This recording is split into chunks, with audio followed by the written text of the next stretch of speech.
In 1223, Mongol generals captured Russian princes after a battle, laid them face down on the ground, built a wooden platform on top of their bodies, and ate dinner on it, while the princes beneath them were still alive, still screaming. That feast lasted hours. And across 9 million square miles of conquered territory, that is not even close to the worst thing on this list. What you are about to hear is not legend, it is not myth. Every single entry on this list is recorded in primary sources, Persian historians, Chinese census records, Arab chroniclers, and European envoys who traveled through the wreckage and wrote down what they saw. The Mongols did not just conquer, they invented a system of post-victory behavior so specific, so deliberate, and so psychologically engineered that modern historians still argue about whether it qualifies as something beyond ordinary warfare.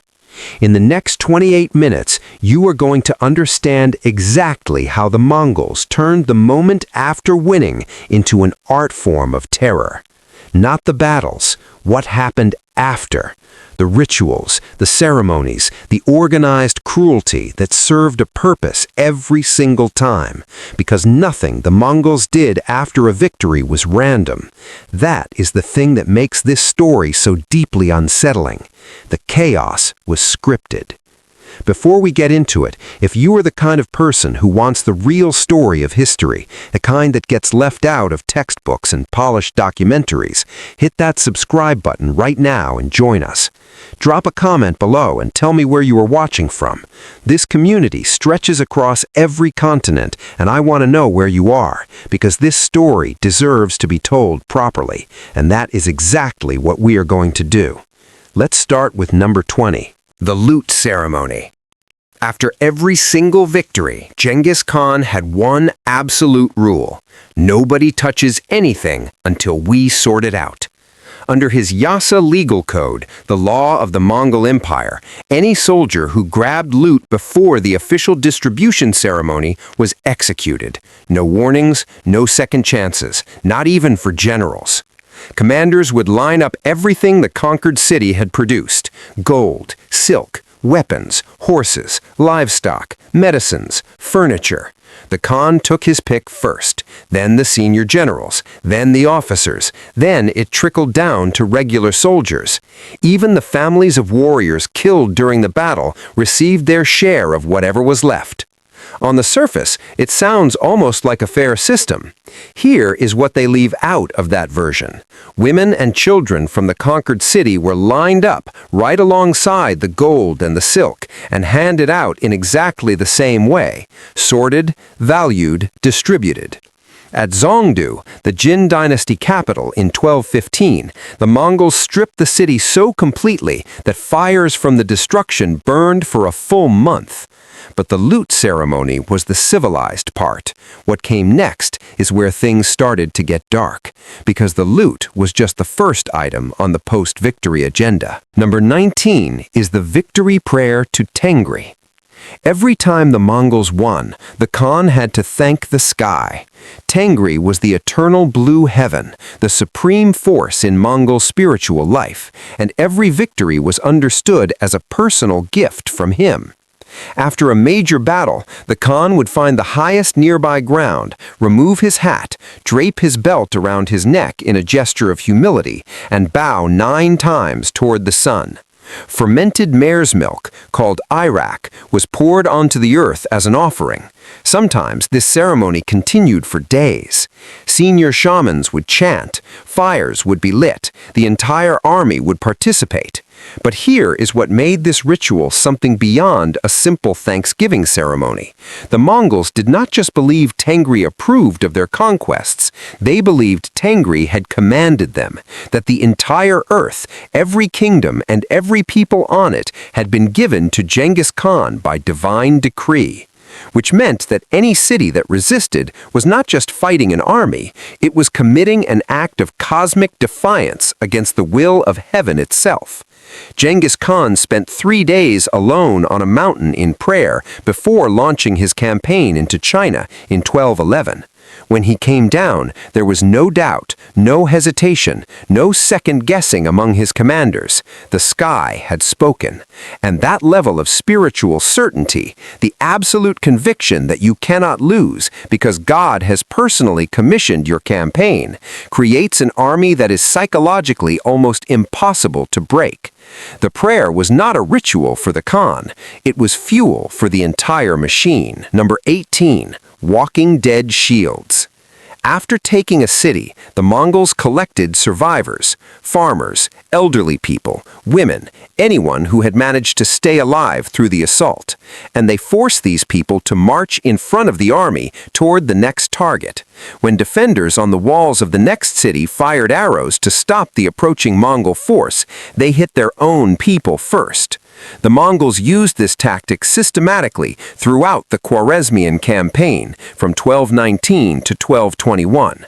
The Persian historian Juvaini described prisoner columns stretching for miles, trudging across Central Asian terrain in front of horsemen who would cut them down if they slowed or tried to run. Think about what that experience was. You survived the massacre of your city. Everything you knew is ash behind you. Your family is gone. And now you are a human shield, walking toward the next place about to burn, knowing that the arrows meant to stop the army at your back will find your body first. It was not just cruelty, it was engineering. The Mongols understood that a defender watching his own civilians being marched toward his walls was already psychologically broken before a single Mongol soldier reached the gate. But for the cities that still refused to open those gates, the Mongols had a different kind of plan waiting. Number 17, the kill quota. After taking a city, Mongol commanders did not release their men into unorganized chaos. They handed out assignments. Each warrior was given a specific number of civilians to execute after the battle was already won and won. At Urgench in 1221, Genghis Khan's army of roughly 20,000 soldiers was ordered to kill 24 civilians each before leaving. Reach for a calculator. That approaches 480,000 people executed in organized, methodical fashion after the fighting had ended. The numbers were counted and reported back to commanders. Soldiers who did not complete their quota faced punishment. This was not rage. It was not the heat of battle bleeding past its natural end. It was an administrative decision delivered as a military order, executed with the same discipline as any other command. The coldest detail is what came after the quota was met. The commanders collected the reports, packed the army up, and moved to the next target. Same system, next city. What made the Mongols different from every other conqueror in history was not the scale of the violence, it was the bureaucratic calm surrounding it. Number 16, molten silver in the eyes. In 1218, Genghis Khan sent a trade caravan of 450 merchants to the Khwarezmian Empire. The governor of Otrar, a man named Inalchuk, had every single one of them killed and stole their goods. When the Khan sent a formal envoy to demand justice, Inalchuk killed him too. For the Mongols, killing an ambassador was not just a political insult, it was the deepest possible violation of what they called the Great Principle, the sacred inviolability of a messenger. An ambassador was protected by the laws of heaven itself. So when the Mongols finally took Otrar in 1220, they saved Inalchuk for the very last moment. According to Persian sources, they held him down and poured molten silver into his eyes and ears. The execution was not impulsive, it was chosen specifically. It was designed to be the kind of death that traveled. Word of what happened to Inalchuk moved faster than any army could march, reaching every city and every ruler in the region before the Mongols arrived. Kill our messengers and we will make your end something people whisper about 800 years from now. 800 years later, we are still talking about it. The message worked. Number 15, the carpet crush. The Mongols had a firm spiritual principle. Noble blood must never touch the ground. Spilling royal blood directly onto the earth would disturb the spirits and curse the empire. So when they needed to execute kings and caliphs and princes, they found other ways. After the fall of Baghdad in 1258, Hulagu Khan ordered the execution of the Abbasid Caliph al-Mustasim, the highest religious authority in the Islamic world, the spiritual leader of millions. They rolled him inside a thick carpet. Then Mongol horses were driven over him until he was dead. Some accounts say soldiers beat him through the carpet with heavy clubs. Either way, no blood touched the ground. The spirits were undisturbed, and the most powerful religious figure in the Muslim world died wrapped up like a piece of old furniture. The Mongols considered this the respectful method of killing a man of great status. That is the sentence that should stop you. This was them being considerate. Now think carefully about what that implies about the moments when they were not. Number 14. The victory feast on living men. This is the ritual from the Hook, and it deserves its full context. The Battle of the Kalka River, 1223. Two Mongol generals, Subutai and Jebe, had just destroyed a combined Rus and Kuman army of around 80,000 with only 20,000 Mongol riders.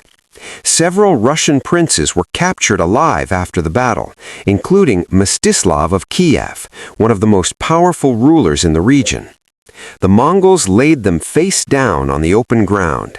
Heavy wooden boards were stacked across their bodies, and then the generals sat down on top of those boards, had food and drink brought out, and celebrated their victory in real time, while the men beneath them were being slowly crushed. The screaming lasted hours. The feast lasted longer. Not a drop of royal blood touched the earth. The wood did the killing. Multiple independent historians recorded this event. It actually happened, and in the Mongol world, this was not considered extreme. It was considered elegant, a solution that honored the spiritual law while still achieving the desired end. That gap between their logic and our horror is where the deepest strangeness of Mongol history lives. Number 13. The Skull Pyramids. In 1221, a single arrow fired from the walls of Nishapur killed Tokuchar, Genghis Khan's son-in-law, during the siege. When the Khan's daughter, Tokuchar's wife, received the news, she personally demanded total annihilation, not just of the soldiers, not just of the men of fighting age, every living thing inside the city. The Mongols delivered on that demand completely. Persian sources record figures that strain comprehension. Modern historians place the death toll in the hundreds of thousands. Every human being inside the walls was killed. Every animal, dogs, cats, horses, livestock, was killed. Then came the ritual that followed. The severed heads were collected and sorted into 3 separate piles, men in one, women in another, children in a third. The heads were stacked into pyramids just outside the city gates, visible from the road approaching the city from miles away. They stood for months. Any traveler, any merchant, any diplomat moving through Central Asia would have seen them. That was precisely the point. The pyramids were not trophies. They were messages written in bone and arranged at the roadside for every surviving city in the region to read. Tamerlane, who came a century later and deeply admired Mongol methods, perfected this tradition. After sacking Baghdad in 1401, he arranged 90,000 heads into 120 towers. The language of the skull pyramid was so effective, it became a tradition that outlasted the empire that invented it. Number 12. Drowning cities alive. The Mongols did not limit destruction to things that burned. They understood infrastructure in a way no other medieval army did, and they understood that destroying it was more devastating than fire, because fire ends. In Mesopotamia and Central Asia, entire civilizations depended on underground water channels called qanats and networks of surface irrigation canals that had been built and maintained since ancient Sumerian times. These systems turned desert into farmland. They fed millions. After the conquest of Baghdad in 1258, Mongol forces methodically destroyed those systems. Canals were blocked. Qanat networks were collapsed. Without them, the farmland that had been feeding the region for thousands of years became desert within years. The survivors of the massacre, those few who made it out, now faced famine in a landscape that could no longer grow food. Some of those irrigation systems were not rebuilt until the 20th century. 700 years of agricultural damage from decisions made in the 1200s. When Pope Innocent IV's envoy traveled through Kiev in 1246, a city that had been home to tens of thousands, he counted fewer than 200 houses still standing. He described skulls and bones covering the open fields as far as he could see. The Mongols were not just killing people, they were killing the conditions that allowed people to exist. And that kind of destruction is measured not in a generation, but in centuries. Number 11. The Artisan kidnapping. Not everyone died after a Mongol victory. Before any mass execution began, Mongol officers moved through the surviving population and pulled out skilled hands. Engineers, blacksmiths, physicians, silk weavers, architects, mathematicians. These people were separated from their neighbors while the killing unfolded around them, then marched, sometimes thousands of miles, to wherever the empire needed their skills most urgently. Persian engineers were shipped to China to help build siege engines adapted to Chinese fortifications. Chinese specialists in gunpowder weapons were sent to Persia. Korean shipbuilders were conscripted for naval campaigns in the Pacific. The Mongol Empire was, among other things, the largest forced technology transfer network in the history of the medieval world. Think about the specific texture of that experience. Your city is on fire. Everyone you grew up with is being sorted and killed, and you are being pulled out of the line, not to be saved, but because you know how to work iron. The weapons you will be forced to build will be used to destroy cities that look exactly like the one burning behind you. Many of these artisans never returned home. They died in service to the empire that had killed everyone they loved. Number 9. The 3-day return. After sacking a city and moving on, the Mongol army would ride away. Survivors who had managed to hide in wells, in basements, in sewers, under bodies, would wait until the noise of the horses disappeared entirely. Then they would crawl out. 3 days later, the Mongols came back. Every survivor who had emerged from hiding was found and killed. At Merv in 1221, historian Rashid al-Din recorded that more than 700,000 people were killed during the initial assault. The 3-day return caught tens of thousands more who had believed it was over. This was not opportunistic, it was planned from the beginning. The Mongols had studied human behavior in crisis situations carefully enough to know that people would hide. They knew the hiding would last approximately 2 to 3 days before hunger, thirst, and the apparent silence forced people into the open. They planned for it. They built it into the campaign timeline as a standard operation. There was no outsmarting this army, because outsmarting this army required understanding that the retreat was not a retreat.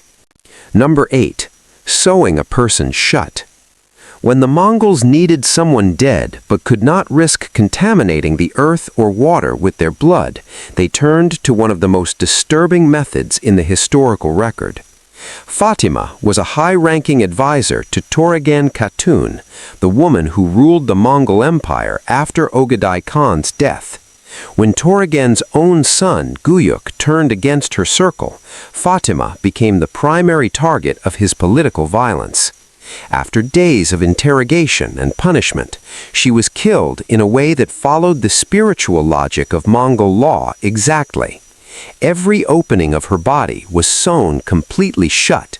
She was then wrapped in layers of heavy felt to ensure nothing could escape, and then, still alive, she was thrown into a river. The logic was precise and internally consistent. By sealing the body, no blood, no breath, nothing touched the water or the earth. The spirits of both elements were undisturbed. The victim disappeared without a trace of pollution. From the outside, it looks like extreme cruelty. From inside the Mongol spiritual framework, it was a technically correct solution to the problem of executing someone in a spiritually clean manner. The cruelty was the method, the point was the cleanliness. Number 8. The human sorting line. After every conquest, what remained of the surviving population went through a systematic sorting process. Strong men capable of labor were separated for use as forced workers in construction, mining, and agriculture. Young women were distributed as part of the spoils among warriors, officers, and commanders, according to rank. Children were sometimes taken from parents and adopted directly into Mongol families, raised to speak Mongol, to follow Mongol customs, to forget entirely that they had ever been anything else. The kingdom of Goryeo, modern Korea, was forced under Mongol domination to provide 10,000 otter skins, 20,000 horses, 10,000 bolts of silk, and thousands of children and skilled workers with every tribute collection. Not once, repeatedly, over decades. Captured enemy soldiers received the worst assignment of all. They were placed at the front of the next battle, armed and forced to fight against their own neighboring peoples. Refuse, and the sword found you immediately. Comply, and you helped conquer people who had done nothing to you. There was no option that left your hands clean. The sorting line was designed so that every survivor of a Mongol victory became, in some way, an instrument of the next one. Number 7. The River of Ink. When Hulagu Khan's forces took Baghdad in 1258, killing somewhere between 200,000 and 800,000 people over 7 days, they did something that historians across every culture still consider one of the great catastrophes in the history of human knowledge. They threw the entire contents of the House of Wisdom into the Tigris River. The House of Wisdom was not a library in the casual modern sense. It was the most significant repository of accumulated human knowledge in the medieval world. Manuscripts on mathematics, astronomy, medicine, philosophy, engineering, literature, and science, works translated from Greek, Persian, Indian, and Arab sources, many of which existed in that building and nowhere else on Earth. Centuries of intellectual labor gathered in one place. Eyewitnesses described the river running black with ink for days as the manuscripts dissolved into the water. All of it was gone, permanently and irreversibly gone. You can rebuild a burned city. Stone and timber are finite but replaceable. What was in the House of Wisdom cannot be reconstructed because the people who wrote it were dead, and the copies that might have existed elsewhere had already been destroyed in earlier campaigns. Baghdad had been the intellectual capital of the world. After 1258, it was a field of corpses. The ink in the river was not incidental. It was the death of a civilization's memory. Number 6. The Blood Oath Ceremony.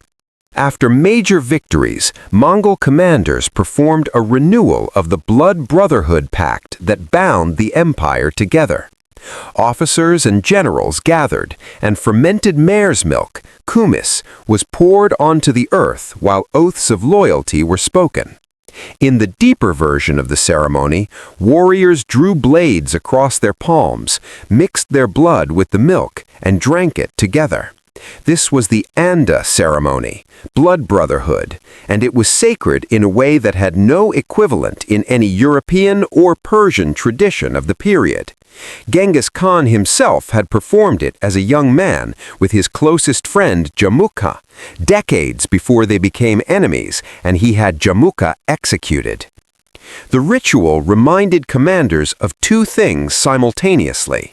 Their bonds to each other were written in blood and witnessed by heaven, and the price of betrayal was not just death, but spiritual annihilation, the permanent loss of any place in the afterlife. The number 9 appeared throughout. Oaths were sworn 9 times. 9 cups of mixed blood and milk were offered. In Mongol cosmology, 9 represented the highest spiritual completeness, the number that closed a circle entirely. You do not break an oath sworn 9 times in front of men whose blood is in your body. The ceremony was not just a loyalty ritual, it was an architecture of accountability designed to hold an empire across a territory that no single man could govern by force alone. Number 5. Catapulting plague corpses. In 1346, a Mongol army under Janibeg Khan was besieging the Genoese trading port of Kaffa on the Crimean Black Sea coast. The walls were holding, the siege was dragging on without resolution. Then the Black Plague swept through the Mongol camp with catastrophic speed. Soldiers began dying faster than they could be buried. The commanders made a decision that may be the most consequential post-battle tactical choice in the history of warfare. They loaded the bodies of plague victims onto their siege catapults and launched them over the walls into the city. Diseased, decomposing bodies rained down on the trapped population inside Kaffa. The plague spread immediately. Genoese merchants fled the city onto ships bound for Sicily and Italy, carrying the disease with them. From the Italian ports, it moved across Europe with a speed that medieval medicine was completely unable to slow. The Black Death ultimately killed between 75 and 200 million people, roughly a third of Europe's entire population. Whether the plague would have eventually reached Europe through trade routes is a question historians still debate. What is not debated is that the deliberate weaponization of infected corpses accelerated it in a specific direction at a specific moment. What the commanders at Kaffa did may constitute the single deadliest military decision made after a battle in all of recorded history. Number 4. The lynchpin test.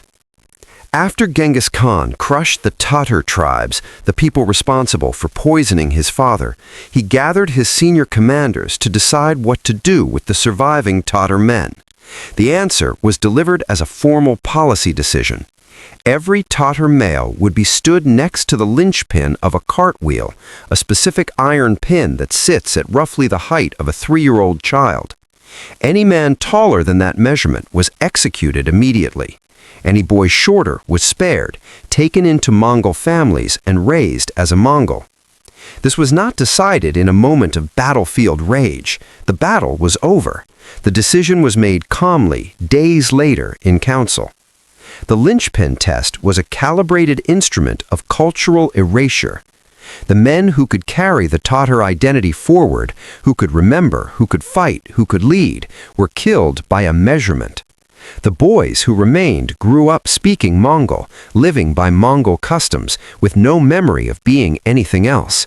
Within a single generation, an entire people ceased to exist as a people, not through one spectacular massacre, but through a ruler and a metal pen and a careful calculation about who was old enough to remember.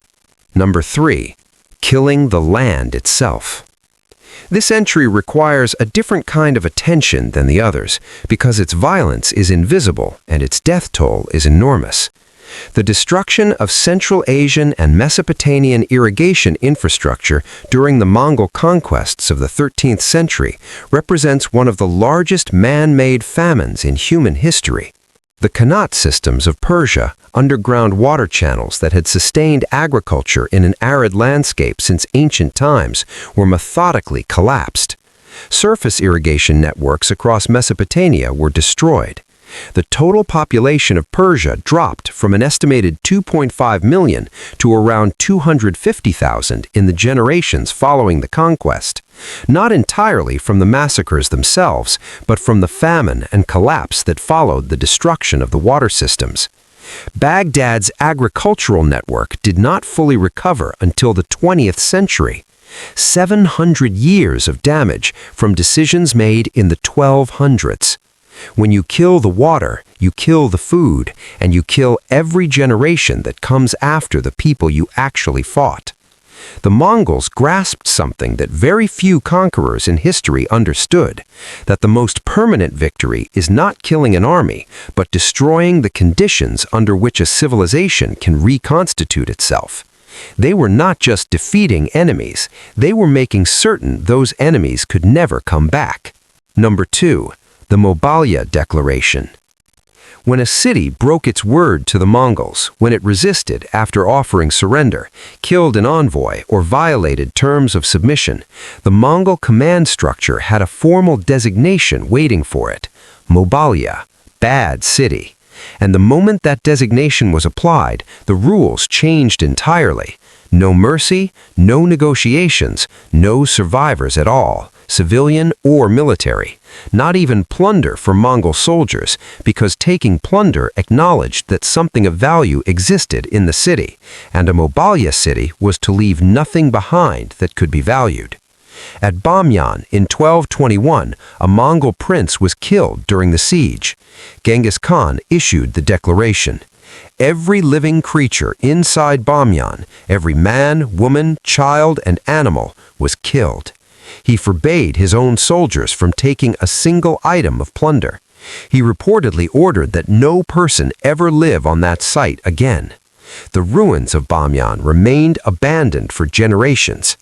The word Mobalia traveled faster than the army. Cities that had not yet been besieged heard what the designation meant and made their decisions accordingly.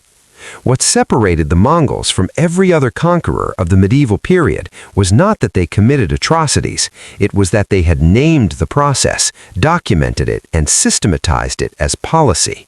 The total annihilation was not an excess of emotion, it was a procedure. Chinese census records show the total population of China dropped from approximately 120 million before the Mongol invasion to roughly 60 million in the years that followed. That number contains everything, every policy, every quota, every declaration, every burned irrigation canal, every thrown plague corpse. All of it adds up to 60 million. Number 1. The Secret Burial Massacre. When Genghis Khan died in 1227, his empire covered 9 million square miles, approximately the size of the entire continent of Africa.